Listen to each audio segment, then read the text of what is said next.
ఓం శ్రీ గురుభ్యో నమ. భగవద్భక్తులందరికీ విశ్వావసు నామ సంవత్సర శుభాకాంక్షలు.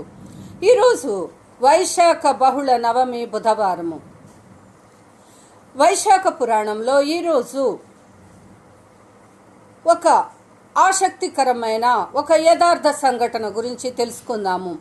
పూర్వము శంకుడు అనే బ్రాహ్మణుడు గోదావరి నది తీరానికి వైశాఖ స్నానార్థమై వెళ్తూ ఉంటే దారిలో మార్గ మధ్యంలో ఒక కిరాతుడు అతని వద్ద నుండి అతని చెవులకు ఉన్న కుండలాలు, పాదరక్షలు మరియు గొడుగు లాక్కున్నాడు. ఇక ఆ బ్రాహ్మణుడు ఆ ఎండకు తాళలేక మధ్యలో చెట్ల కింద విశ్రమిస్తూ పచ్చిగడ్డి మీద చిన్నగా అడుగు వేసుకుంటూ వెళుతూ ఉంటే ఆ కిరాతుడు జాలిపడి మరలా ఆ బ్రాహ్మణునివి అతని కమండలము, పాదరక్షలు, అతని గొడుగు అతనికి ఇచ్చివేస్తాడు. దీనితో ఆ బ్రాహ్మణుడు ఆ కిరాతుని శుభం కలగమని దీవిస్తే కిరాతుడు, స్వామి, ఓ బ్రాహ్మణుడా, నీ యొక్క పాదరక్షలు, నీ గొడుగే నీకు ఇచ్చానంటే అయినప్పటికీ నీవు ఎంతో మంచి బుద్ధితో నాకు సాయం చేశావు, అందుకే శుభం కలుగుతుందంటే ఆ కిరాతుడు, ఓ బ్రాహ్మణోత్తమ, నేను ఇంకెప్పుడు ఇలాంటి తప్పు పనులు చేయకుండా నా మనసు మంచి పనులు చేసేలా, మంచి బుద్ధి కలిగేలా ఆశీర్వదించమంటే అసలు నేనెందుకు ఇలా పాప పనులు చేస్తున్నాను, కారణం ఏంటని అడిగితే ఆ బ్రాహ్మణుడు తన దివ్య దృష్టితో చూసి, ఓ ఈ కిరాతగా, నీవు పోయిన జన్మలో సదాచార సంపన్నుడివైన సకల వేదాలు చదివినటువంటి బ్రాహ్మణుడివి,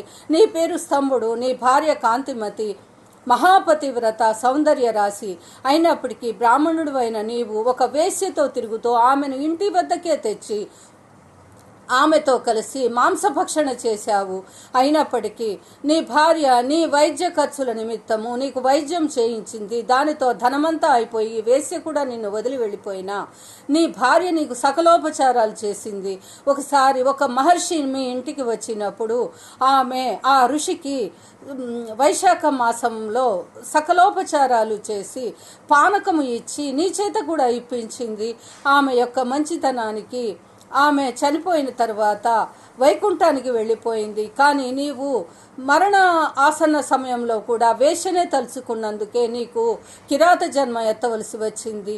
ఆ బ్రాహ్మణుడికి నీవిచ్చిన పానకం వలన ఈరోజు నాతో కలవడము తటస్థించింది, నీకు ఈ యొక్క మంచి బుద్ధి కలిగింది అంటూ చెప్పాడు.